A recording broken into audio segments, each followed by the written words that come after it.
سورہ فاتحہ 100 مرتبہ پڑھ کر جو دعا مانگی جائے وہ قبول ہوتی ہے۔ سورہ بقرہ کی تلاوت سے شیطان گھر سے بھاگ جاتا ہے۔ آیت الکرسی پڑھنے سے محتاجی دور ہوتی ہے۔ سورہ کہف کو ہمیشہ پڑھنے والا دجال کے فتنوں سے محفوظ رہے گا۔ والدین کی قبر پر ہر جمعہ سورہ یاسین کی تلاوت کرنے سے اس کی حروف کی تعداد کے برابر ان کے گناہ بخش دیے جاتے ہیں۔ سورہ الدخان پڑھنے سے مشکل دور ہوتی ہے۔ جو قریب المرگ ہو اس پر سورہ جاسیہ کا دم کرنے سے خاتمہ بالخیر ہوتا ہے۔ سورہ حجرات کا پڑھنا اور دم کر کے پینا گھر میں خیر و برکت کے لیے مفید ہے۔ سورہ قاف پڑھنے سے جو باغ ہوتے ہیں ان کے پھلوں میں کثرت ہوتی ہے۔ سبحان اللہ۔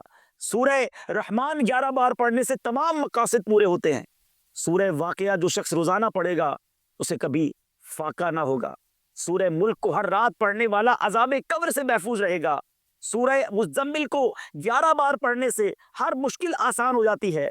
سورہ مدثر کو پڑھ کر حفظ قرآن کی دعا مانگنے سے قرآن کریم کا یاد کرنا آسان ہو جاتا ہے۔ جو بچے حفظ کر رہے ہیں ان کے لیے زبردست وظیفہ ہے۔ سورہ النازعات پڑھنے سے جان کنی کی تکلیف نہیں ہوگی۔ سورہ دحا پڑھنے سے بھاگا ہوا آدمی واپس آ جائے گا۔ سورہ علم نشرح کو جس مال پر پڑھ دیا جائے اس میں خوب برکت ہوتی ہے۔ سورہ تین و تین والزیتون جو ہے 3 مرتبہ پڑھنے سے اخلاق و کردار بہتر ہوتے ہیں۔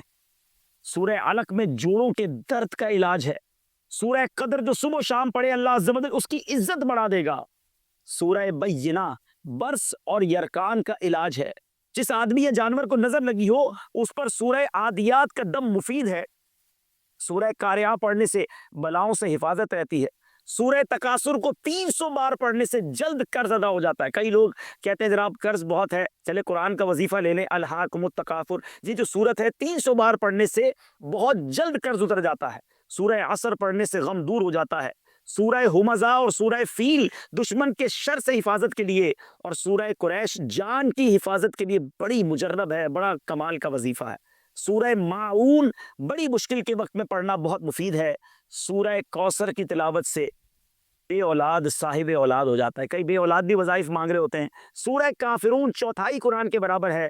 سورہ زلزال نصف قرآن کے برابر ہے۔ سورہ اخلاص تہائی قرآن کے برابر ہے۔